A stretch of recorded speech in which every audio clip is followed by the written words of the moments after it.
Game 5 in Edmonton tonight, you feel like they're going back home. They're going to play out of their minds. And if you thought that way, you would be completely wrong. I'm going to recap this game, but at the same time, let's try to diagnose what the problem is with Edmonton specifically at the start of the game. Let's talk about it. First period, about the effort. We showed it.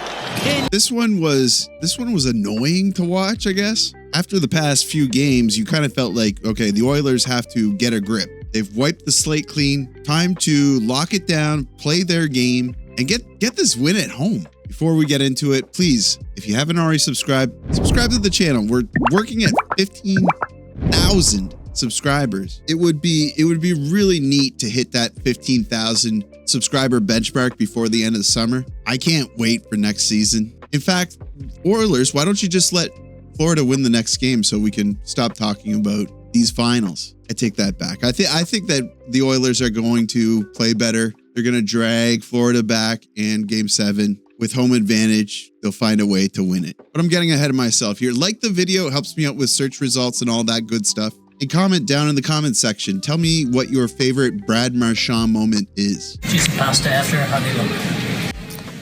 Looks phenomenal naked. That's on the shower. Want me to go on?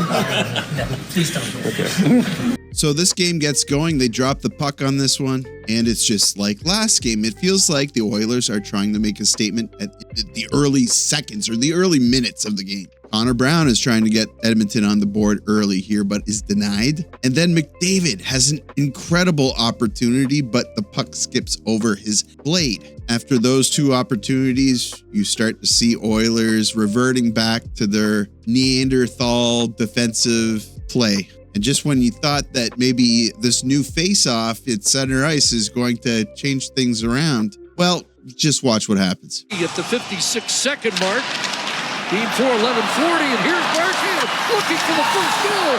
And Marchand brings it right up the cut. Oilers are sleeping on the face-off. Absolutely bush league here. This is totally a sign of things to come this game, because they do not take their heads out of their butts for basically the rest of the game. On the other end of the ice, it looks like the puck goes in here, but I'm not sure if they ever show another angle of this. Apparently, this is some sort of an illusion. It's some sort of trickery. I wish they had shown another angle, because it actually does look like it does go in. And then the Oilers get an opportunity on the power play, but achieve exactly 0 shots. Boy, it would be a shame if Florida scored right after that miserable attempt. hands that to Bennett. Kachuk is in. Matthew Kachuk. Bennett scores. So Sam Bennett scores, making it 2-0 for the Florida Panthers. And again, bad coverage. Everyone puck watching. A soft play in the neutral zone turns over the puck. Again, just disgustingly poor defensive play by Edmonton here. Oilers again are put on the power play. This time they try to get things going. Get a couple of good opportunities, but the puck luck is not with them. Inches. Game of inches. Game of luck, but luck is a skill you need to learn, like the Florida Panthers have seemed to have done. Second period ends with Draisaitl in the box. Not looking good once again for the Oilers, but they've been known to come back, right? Third period starts, and this one might as well be the nail in the coffin. Deep on the Draisaitl face-off, Luostarinen ahead. Here's Marchand back in with the move to the net. Score! End to end for Marchand. 37 years old here. Looks as spry as his younger self. But again, it looks like the Oilers defense are just not ready to play hockey off the face-off. Blue Liners get absolutely fooled and aren't able to take Marchand out of the forward play. Caught a little bit flat-footed, just can't keep up with him or physically outpower him. That is something deceptive about Marchand, I think, is his size. Smaller guy, great on his feet, can just power through. Lower center of gravity, I don't know, but he takes care of himself, trains hard. You hear him say all the time, he's not as big as other guys, so he knows that he has to train and fight harder to make up for it. And to his credit, looks like whatever he's doing is what he needs to be doing. But still, you feel like if Edmonton can get the blood pumping, maybe they still got a chance at this. Rebound all the way to McDavid. Knocked down there at home. Bouchard. McDavid to the net. Score! And that's kind of what happened. McDavid gets them on the board. As an Oilers fan, you kind of hope that maybe other lines could start figuring things out and helping out here. But it might just be up to Draisaitl, McDavid, Bouchard, RNH, and I guess Corey Perry to figure this stuff out. But I will say, you know, it does feel like they're missing Hyman here. Anyway, this is a brilliant McDavid goal. He gets bumped. He goes down. His opponent goes down with him. McDavid gets into the play faster than his opponent. And of course, he retains puck possession even after being taken down. Bouchard feeds it back to McDavid, and it's in the back of the net. But a lot of the stuff happens because of McDavid. All right, they've got something going. They've got momentum. What happens next? The scoring parade in the Stanley Cup Playoffs. Here's the centering pass. Reinhart scores! Reinhart makes it 4-1. If you weren't already seeing a trend here, sleepy puck battles, not fighting for the puck, no urgency at all. Bad coverage here from the Oilers defense. Puck right in front to Reinhart. All sorts of Oilers just watching. Reinhart has so much time to pick his shot, and he does. He finds the back of the net. Now with around 5 minutes of play left, Pickard gets pulled, and they're in the offensive zone fighting for opportunities. And to the credit of the Oilers here, they spend a lot of time in the O zone, where I think that Florida, I don't see the stats anywhere, but I think Florida probably spent the most time in the O zone this game. So they're getting shots on net. They're kind of keeping it in the zone. And finally, swung it in front, and it towards wing skate. Perry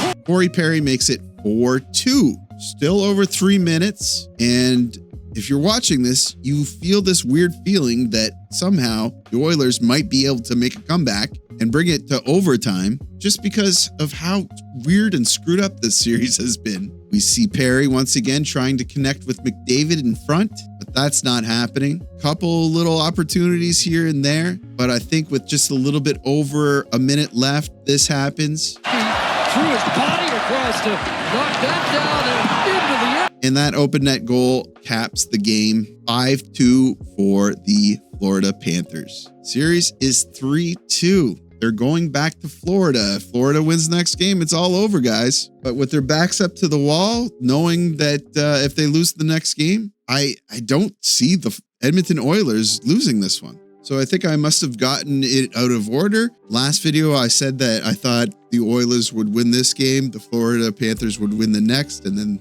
Oilers would win it at home. Maybe it's Panthers win this game, Oilers win the next, and the Oilers win the next one after that. I don't know. Maybe I am losing faith. Regardless, you can truly say that the better team won this particular game. Oilers played awful. They looked like they were sleepwalking into elimination. Unconcerned, weak play. I would be using the word soft with certain players on the team. I don't want to use that word with everyone, especially if I was Knobloch. But he's going to have to take a look at his guys and maybe tell some honest truths, or try to figure out something to get the juices flowing for the next game, because Calvin Pickard in net, that was not the silver bullet. I think a lot of people knew that. And for Pickard to start this game and Stu to be left out, I don't know what kind of mentality Stu's going to have being put back in if he does get put in game 6. Is his confidence going to be shaken? So he's running out of,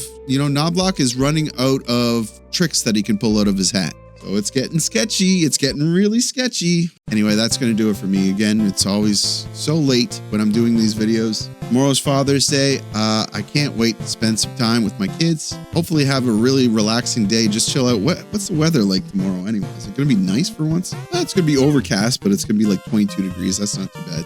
So maybe have some fun in the sun. I don't know. Definitely do a barbecue. Definitely have a couple of cold drinks. Hope all you dads out there have a great Father's Day. Throw a steak on the barbecue or something like that. Enjoy your little families. We're always being told, You're gonna miss these times when you're older, all that good stuff. And yeah, I've been told that so much that I've internalized it. It feels like I'm living it every day.